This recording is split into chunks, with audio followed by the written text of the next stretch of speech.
Welcome back to the AME Food Safety Show. All you rock and rollers out there with your unsanitary habits and low lifestyles, listen up. You're old now. Think about your health. The number one place to think about your health and how you eat safe food? The kitchen. I also want to include in this discussion the restroom or the bathroom. You may have many of them. We have 3 of them. We only use 1 or 2, the others slightly. Here's what every time I enter a kitchen, every time I go to a bathroom, whether it's mine or somebody else's, I look at the towels. I want you to think today about our topic, food safety and towel safety. What does it all mean? I'm talking about cross-contamination, folks.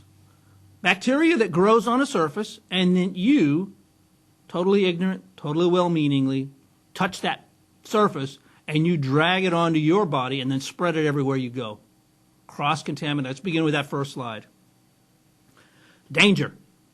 Kitchen and bathroom towels. See that slide? Isn't that a beautiful set of clean kitchen towels? And those restroom towels, either to take a shower, a bath, or wipe off your hands after whatever, brushing your teeth. Here's what we're talking about, cross-contamination. What that means is when you touch something, you're leaving your bacteria there. Intentionally, you're wiping and scrubbing it off and leaving it there. Someone else comes by, does the exact same thing. They leave their bacteria there, and they take some with them. That's called cross-contamination. Kitchen and hand towels and bathroom towels. That's a subject for today. Why? Every house has a bathroom, at least one. Every house has a kitchen, at least one. It relates to everywhere you go for the rest of your life after this particular session. Next slide. What is bacteria? If you've been watching this show and you don't know what bacteria is, this slide's for you. If you already know, it's a review. E. coli, Salmonella, Listeria, there are hundreds of others. You don't know where that person's been. I'm going to give you an example from my life. I went into a sandwich shop, waiting in line. A man comes out of the restroom with a plunger and his clothes totally soaked. And he yells out to the manager, "I just fixed the toilet." Now what do you want me to do? The manager looks at him and says, "Make that guy a sandwich." He pointed to me. I says, "Hey, before you make me a sandwich, change your clothes, wash your hands." Because when you come out of the toilet, you're carrying all these organisms. You eat a piece of salad, you're looking at E. coli right there in that particular opening where the gas is released out of the lettuce. These are very small pictures. And on a stainless steel scratch on the right, you will see bacteria from stainless steel because nobody's cleaned it. So these bacteria live everywhere, all around us. Next slide. Bacteria grow where we let them. You have to be an aggressive monitor of these organisms or they will incapacitate you, potentially kill you, make you sick. Bacteria needs 3 things, just like we do. Bacteria needs a place to live, they need water, and they need food. That's what they get in the kitchen. When you're over there preparing your food, you're chopping. They may be 4 or 5 manufacturer-produced tomatoes, the jalapenos you're chopping up, the lettuce. That comes from 4 or 5 different places. Could be from different countries. Could be all from Mexico. You don't know about the cleaning habits. You're taking that, wiping it on a towel, and then hoping that your hands are clean.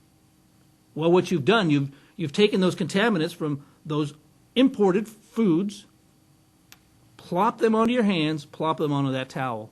You don't know who's going to use that towel for what. But kitchen towels are perfect collectors of meat, vegetable, bacteria. And as long as they're in a warm environment, your kitchen's like 72 degrees, they'll continue to grow. In fact, we just put it up to a couple 100 degrees, and they grow like crazy. So think about that. That towel in the kitchen is a perfect collector. Next slide. Here's what I always suggest, paper towels. When I was a kid, I grabbed a paper towel, and my mom says, "Don't use those. Those are expensive. Use our old rag we have over there." And I always thought in the back of my mind, "Mom, why? Why are we doing that?" When to me, now that I'm an adult, I think like an adult. I don't act like one sometimes. But the bottom line is, use these once. They're called single-use disposable towels. They're awesome. Make sure that you wipe underneath your fingernails. That's where the bugs live. Then you throw it out. If you can afford it, I've brought this out before in a show. It's called single-use disposable with a sterilant or disinfectant chemical. Remember, it's 5 minutes residence time. Take these out, throw them away. That throws away the organisms. Make sure you get underneath the fingernails. Next slide. Bathroom bacteria. I don't have to tell you what areas of your body you're wiping off. Every area. There could be bacteria, Pseudomonas, E. coli, Salmonella, Listeria on your body, particularly certain parts of your body, and you're rubbing it all over these towels. What happens? It's the same thing as the kitchen. You're taking them and drying off. You got water. They got a place to live, and they have food. So here's what I'm saying to you. Think about hand towels, body towels, the mats in that restroom. Next slide. Bacteria. What does it take for bacteria to grow? What's the time? This is a little scientific lesson. You don't have to think about it too much, other than if I leave it dirty for a long time, the longer I leave it, the more they're going to grow. The water may evaporate, but they will still continue. This is the growth cycle of most bacteria. And as you see it, there's an exponential log phase, which grows exponentially. It just grows not by 1 and 2, but 1, 10, 100, 1,000 in particular organisms. If on the right-hand side you see those towels, if that looks like your towel rack at your home, get up right now, throw them in the laundry bin, and wash them. Why?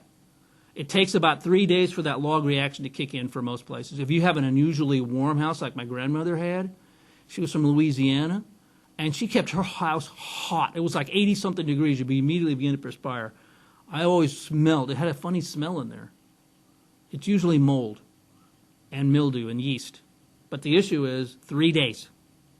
So if your towel that you're using in your home or you're visiting somebody's home smells funny, don't use it. Ask for a clean towel. Smell it. Next slide. All right, guys, these are my suggestions. You're in your kitchen. You see this young man here washing with the dishes with his dad? That's great. What's not so good is he's draping that towel over his shoulder. Keep those towels separated. They're here to dry. But in your processes, in your laundry basket, a lot of young people have laundry sitting there like they have dishes in their kitchen sink. I don't approve of that. Why? You're allowing the organisms to grow and to multiply and to cross-contaminate. You actually change the DNA material of those bacterium. So use disinfectants and soaps when you wash that will clean them. I particularly like white towels. Why? I don't like Home Sweet Home. I don't like the best place, the best kitchen in the world's best mom, because those have chemicals that as you rub them, as you use them, they'll be rubbed off, and they'll probably rubbed off on your hands. Bottom line, throw into that dishwater or to that laundry detergent your sponges, your other dishwashing tools to sanitize them occasionally as you see fit. My ultimate recommendation is to use single-use disposable items in your kitchen. It's very expensive. That is my suggestion for right now. I'm going to save a lot of time for the next topic of chemtrails and the drought we're having here in California. Thank you.